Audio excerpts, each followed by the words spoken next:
दिखाई प्रीति। मनीषा, कैसी हो यार? मैं ठीक हूँ, पर इतनी जल्दी में कहाँ जा रही है? अरे वो आज मेरी मीटिंग है ना, इसलिए मीटिंग के लिए जा रही हूँ। मतलब घरों में झाड़ू पोछा करने वालों की भी मीटिंग होती है? यार मुझे पता नहीं था। चलो अच्छी बात है, तुम जैसे लोगों की मीटिंग होती है। वही झुग्गी झोपड़ी में बैठ के गपशप लड़ाना है ना, ये मीटिंग होती है? देखो, मैं अपनी स्टैंडर्ड के बारे में ना तुम्हें बताना नहीं चाह रही, ठीक है? मैं क्या हूँ, क्या करती हूँ, क्योंकि तुमने तो सीधे जज कर लिया कि मैं साफ सफाई का काम करती हूँ। चलो ठीक है यार, कोई बात नहीं। हाँ, तेरे पहनावे से ही लग रहा है कि तू क्या काम करती होगी क्या नहीं। वैसे सही है यार, कुछ तो काम कर रही है लाइफ में, नहीं तो तुम जैसे लोगों को काम भी नहीं मिलता है। तुझे पता है, मैं ना सुप्रीम कोर्ट की वकील बन गई हूँ। और हाँ, मैंने इतनी पढ़ाई लिखाई इसलिए किया था। तूने इतनी पढ़ाई लिखाई करके क्या किया है? कुछ नहीं। चलो कॉन्ग्रेचुलेशन यार कि एटलीस्ट तुम सुप्रीम कोर्ट की वकील तो बन गई हो। मुझे बहुत ही खुशी हो रहा है। बस दिखावा मत कर, मुझे पता है कि तुझे कितनी जलन हो रही होगी, क्योंकि तूने अपनी लाइफ में तो कुछ किया नहीं। वैसे मैंने कर लिया है तो जलन तो होगी कि तेरी फ्रेंड इतना आगे बढ़ गई है। अरे नहीं यार, जलन नहीं हो रही, सच में मैं बहुत खुश हूँ कि मेरी बचपन की। ये दिखावा मत कर, तेरे फेस पे साफ दिख रहा है कि तू दिखावा कर रही है। और हाँ यार, ये दिखावा करके क्या मिल जाता है तुम लोगों को? कम से कम रियल में खुश हो जाती कि तेरी फ्रेंड इतना आगे बढ़ गई है, सुप्रीम कोर्ट की वकील है। मनीषा, मैंने बोला ना कि मैं सच में खुश हूँ, बहुत ज्यादा खुश हूँ। मुबारक हो यार, कॉन्ग्रेचुलेशन। हाथ तो मिला लो एटलीस्ट। देख, अपने ये हाथ ना मुझसे दूर रख।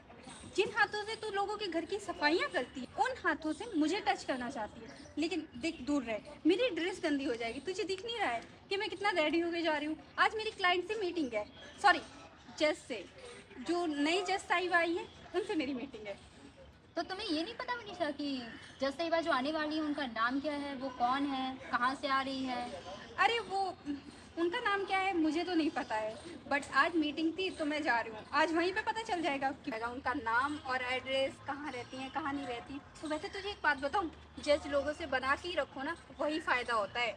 ये बात तो तुमने बिल्कुल सही बोला, क्योंकि अपने सीनियर के साथ कभी भी अगर तुम मिसबिहेव करोगे ना तो उसका हर्जाना तो भुगतना ही पड़ेगा। हाँ बिल्कुल, इसलिए मैं ना अपने सीनियर की बहुत रिस्पेक्ट करती हूँ। बाहर में कैसे भी रहूँ, लोगों की इज्जत करूँ ना करूँ, बट अपने सीनियर लोगों की ना बहुत इज्जत करती हूँ। मतलब चापलूसी करते हो, राइट? चापलूसी नहीं करती हूँ, बना के रखती हूँ, क्योंकि काम में ना बना के रखो वही फायदा होता है। और हाँ, अपने मतलब के लिए तो बना के रखना ही पड़ता है। बिल्कुल सही बोला, लेकिन तुमने तो बिगाड़ लिया। तुमने कहाँ बनाया? मैंने बिगाड़ लिया मतलब? मैं तो सबसे बना के रखती हूँ, आज तक मैंने किसी से नहीं बिगाड़ी। और हाँ, कभी मेरे ऑफिस पहुँचो और पता कर लो, मनीषा रावत का नाम चलता है कि मनीषा रावत कितनी अच्छी है। बिल्कुल सही बोला आपने, सही हो अपनी जगह पे, लेकिन तुमसे ना बहुत बड़ी गलती हो चुकी है। मुझसे? वो भी गलती? मुझसे कभी गलती होती ही नहीं है। मैं अपना काम ना बहुत ईमानदारी से करती हूँ, सच बता रही हूँ तुझे। हाँ हाँ, वो तो मैंने देख लिया, इतनी ईमानदारी से करते हो कि अपनी जज साहिबा पे थप्पड़ उठा दिया। क्या हो गया? बोलती बंद हो गई? जमीन खिसक गया? गर्मी आ रहा है, पानी वानी लाओ मैडम जी।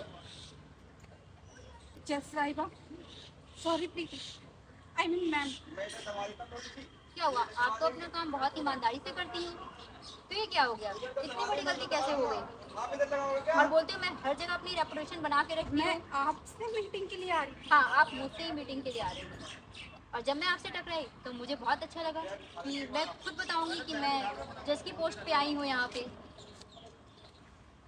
लेकिन मौका ही नहीं दिए, आते ही थप्पड़ मार दिए। हूँ। सॉरी मैम, एक्चुअली मुझे नहीं पता था कि जहाँ मैं मीटिंग के लिए जा रही हूँ वो आप ही हैं।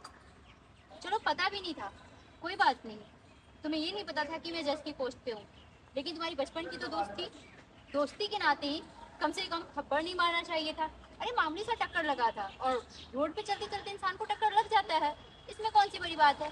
उसके लिए तुमने मुझे इतना नीचा दिखा दिया, और तुम सिर्फ वकील हो। वकील से बड़ा पोस्ट ना जज का होता है। और मनीषा रावत, तुम्हें ये बात भली बात ही पता थी कि मेरा सपना ही था जज बनने का, जो मैं बन गई। सॉरी मैम, चलिए हम मीटिंग करते हैं। आपको लगता है कि इतना कुछ होने के बाद मैं आपके साथ मीटिंग करूंगी, और जो मिस्टर शर्मा का केस आया है ना, जिसमें आप अच्छा खासा कमा रहे हैं, वो केस मैं आपसे वापस लेती मैम हूँ। बस वो केस तुमने इसलिए लिया था ताकि तुम करोड़ों रुपया कमा सको, और मैम, तुम्हारी please। डील भी फाइनल हो चुकी है, ये बात भी मुझे पता है। और स्पेशली इसी डील के बारे में बात करने के लिए ना मैं आपसे मीटिंग कर रही थी, ताकि मैं समझा सकूं कि देखो वकील बन गए हो अच्छी बात है, लेकिन जो घूसखोरी है ना, घूसखोरी नहीं करना चाहिए मैम इंसान वो को। मेरा मेन केस है, प्लीज मैम। इसलिए तो मेन केस आपके हाथ से मैं ले गई। मैम प्लीज, कुछ नहीं हो सकता, कम से कम वकील बने हो ना तो लोगों की मदद करना सीखो। कमाना गुनाह नहीं है, लेकिन तुम्हें पता है वो मिस्टर शर्मा कितना परेशान है। वो खुद ऑलरेडी परेशान है और तुम उससे करोड़ों रुपया की पहले ही डील फाइनल कर चुकी हो, उसके घर डीलाम हो जाएगा। Sorry ma'am. और तुम जैसे वकीलों की वजह से ना कोई वकील पे विश्वास नहीं कर रहा।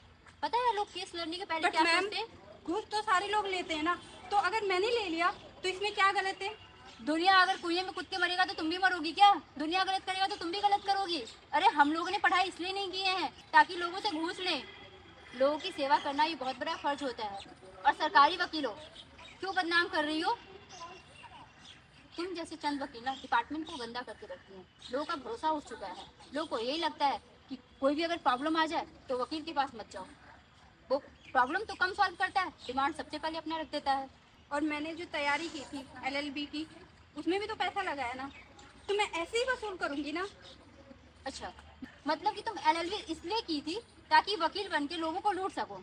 मनीषा, तुमने LLB की स्टडी की हो तो इतना तो तुम्हें पता होगा ना कि एडवोकेट अधिनियम 1961 के तहत 49(1)(c) में अगर कोई भी वकील किसी भी क्लाइंट को परेशान करता है, उससे घूस लेता है, तो उस पर कार्रवाई होती है, सख्त से सख्त कार्रवाई। मैम प्लीज आप ऐसा मत करिए। नहीं, मैंने ऐसा नहीं किया है, मैं आपको LLB के बारे में बता रही हूँ। आपने प्रॉपर वकील की पढ़ाई किया है, वकालत किया है, तो वकालत तो ऐसे कंप्लीट नहीं किया होगा ना, वो भी तो मैम, आपने पढ़ा होगा ना। मुझ पे कार्रवाई हो सकती है। जी हाँ, मैम प्लीज आप ऐसा मत करिए। आप जो कर रही है ना सबके साथ, ये कम है। सरकार पर से मैम- गुजारिश करूंगी कि आपको ना जेल की भी सजा हो। मैम घूसखोरी तो हर कोई करता है, तो हर किसी पे तो केस नहीं होता, फिर मुझ पे क्यों? जो पकड़ा जाता है उस पर तो होता है ना। जो मेरी नज़र के सामने अगर वकील आ गए ना, मैं उनको किसी को नहीं छोड़ूंगी, क्योंकि जब वकील नहीं बनते ना तो वकील की बहुत कदर करते हैं, और जब बन जाते हैं ना तो उनके मन में बस एक ही सपना रहता है, घूस खाना। सबकी ठिकाने लगाऊंगी। Wait and watch. निकल जाओ ऐसे, मैम प्लीज। मैंने बोला ना।